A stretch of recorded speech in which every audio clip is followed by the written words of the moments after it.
আহ 15,000। অনেকদিন পরে এরকম একটা বড় দাইন মারছি। আরে এত কটা ফোন দে, আমি তো ফোন বন্ধ করতেই ভুলে গেছি। টাকার খেলে আমার তো চেক করে ধরে ফেলবে। মা তোরবো তোরে। ভাইয়া, তুমি সেই কখন বলছিলে টাকা পাঠাবা, এখনো টাকা পাঠাচ্ছ না কেন? আম্মু তো অনেক অসুস্থ, ডাক্তার বলছে টাকা ছাড়া অপারেশন করবে না। তাড়াতাড়ি 20,000 টাকা পাঠাও।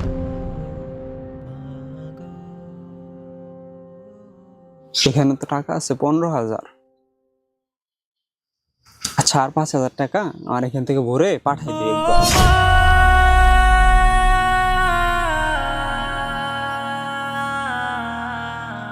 আমি যে সবার টাকা এরকম মেরে দেই, তাদেরও তো এরকম টাকার প্রয়োজন হতে পারে না। আজ থেকে আমি আর এরকম কাজ করব না। চাই তার টাকাটা পাঠাই।